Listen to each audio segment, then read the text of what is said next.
आजच्या सेक्शन मध्ये आपण काय घेणार, वर्तुळ म्हणजे सर्कल.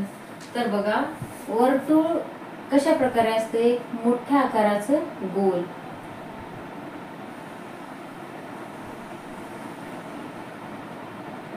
त्याच्या आतमध्ये काय असतं, केंद्रबिंदू. केंद्रबिंदू आतमध्ये असणारे एका टिंबाला काय म्हणतात, केंद्रबिंदू.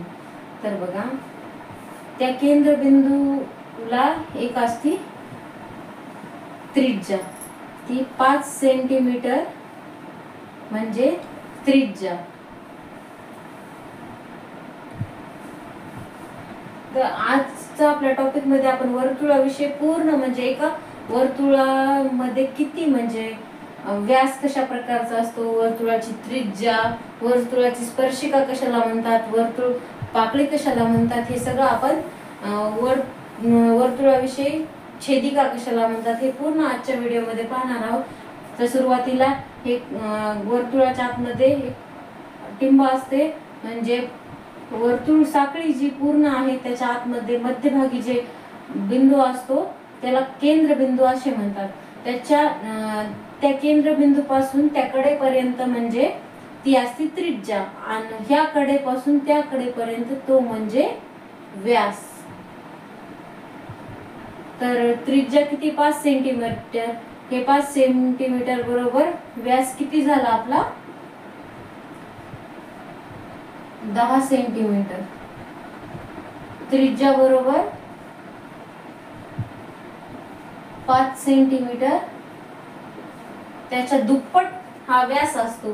तर आता वर्तुळाच्या साइडने, त्याला वर्तुळ साखळीच्या साइडने त्याला खेटून गेलेली रेष, आपण तिला ए बी या खेटून गेलेल्या रेषेला काय म्हणतात, स्पर्शिका. ए बी बरोबर काय आहे आपली वर्तुळाची स्पर्शिका.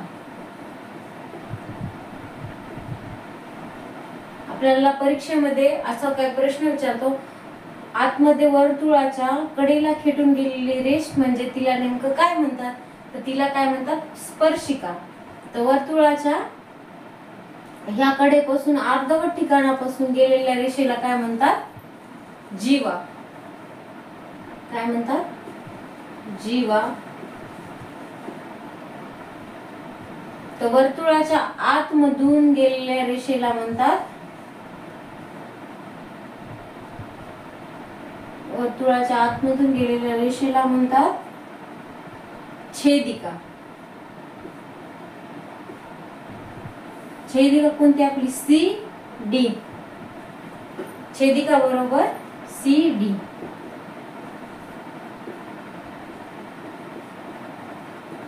म्हणजे एक पूर्ण गोलाकार वर्तुळाच्या आतमधून ह्या टोकाची त्या टोकाला म्हणजे ह्या कडेपासून त्या कडेपर्यंत गेलेल्या आपण त्या रेषेला नाव काय दिलं, सी व डी. तर तिला आपण काय म्हणतात, छेदिका. तर बघा, ह्या छेदिका जी गेलेली रेषा असते त्याच्यापासून असे वर्तुळ अर्धवट म्हणजे रेषेमध्ये भरलेल्या अशा वर्तुळामधील अर्धवट भरलेल्याला काय म्हणतात, वर्तुळ पाकळी. वर्तुळ पाकळी. आपल्याला वर्तुळ पाहत असताना परीक्षेमध्ये, बऱ्याच परीक्षेमध्ये असा क्वेश्चन येऊ शकतो, एका वर्तुळाला म्हणजे ते छेदून गेलेल्या रेषेचा व त्या कडेच्या बाजूने असे लाइनिंग केलेले आपण काय म्हणतात, त्याला काय म्हणतात, वर्तुळ पाकळी असे म्हणतात. तर आपण आता एक क्वेश्चन घेऊया.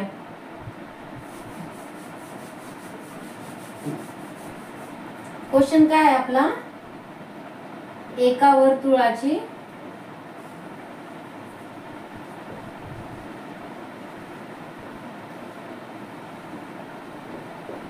त्रिज्या 40 सेंटीमीटर आहे, तर त्याचा व्यास किती.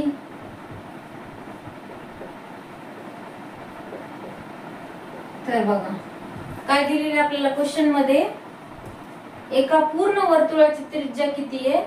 40 सेंटीमीटर आहे. तर त्याचा पूर्ण व्यास किती? आपण काय पाहिलं, पूर्ण वर्तुळाला पूर्ण ह्या टोकाची त्या टोकापर्यंत असणाऱ्या केंद्रबिंदू मधून गेलेल्या रेषेला काय म्हणतात? व्यास म्हणतात. तर त्याची त्रिज्या किती म्हणजे अर्धी किती आहे? 40 सेंटीमीटर. तर पूर्ण किती असेल? 80 सेंटीमीटर हा त्याचा व्यास असेल. तर बघा, बऱ्याचशा परीक्षेमध्ये आपल्याला असे प्रश्न विचारले जातात की एका वर्तुळाची त्रिज्या ही 40 सेंटीमीटर आहे, तर त्याचा व्यास किती असेल? तर त्रिज्या ही म्हणजे केंद्रबिंदू पासून त्या कडेपर्यंत असते ना. तर आपण सुरुवातीला काय बघितलेले? 5 सेंटीमीटर दिलेली या वर्तुळामध्ये. तर आपले व्यास किती आलेला? 10 सेंटीमीटर. तर ह्या क्वेश्चन मध्ये आपल्याला काय दिलेलं आहे? त्रिज्या ही 40 सेंटीमीटर आहे, तर त्याचा व्यास किती? तर त्रिज्या 40 आहे, मग ही ह्या साईडचा अर्धा किती झाला? 40 आणि 40 80 सेंटीमीटर हा आपला व्यास असेल ह्या वर्तुळाचा. चला तर आपण आणखीन एक क्वेश्चन घेऊया. तर आता काय आपल्याला क्वेश्चन मध्ये काय दिलेले? एका वर्तुळाची त्रिज्या 6 सेंटीमीटर आहे, तर वर्तुळाचा व्यास किती? तर बघा, हे आपला पूर्ण गोल वर्तुळ. तर त्याचं काय दिलेलं आपल्याला? 6 सेंटीमीटर वर्तुळाची त्रिज्या आहे. म्हणजे हा केंद्रबिंदूच्या अर्ध्यापासून ते त्या कडेपर्यंत काय असते आपली त्रिज्या. त्रिज्या बरोबर आपल्याला किती दिलेली आहे? 6 सेंटीमीटर.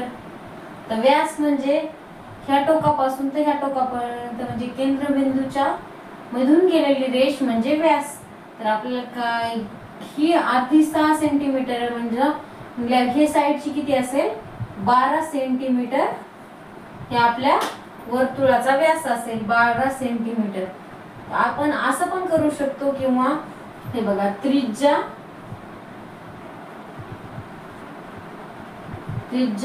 गुणिले 2 बरोबर त्रिज्या किती? 6 गुणिले 2 बरोबर 12 सेंटीमीटर.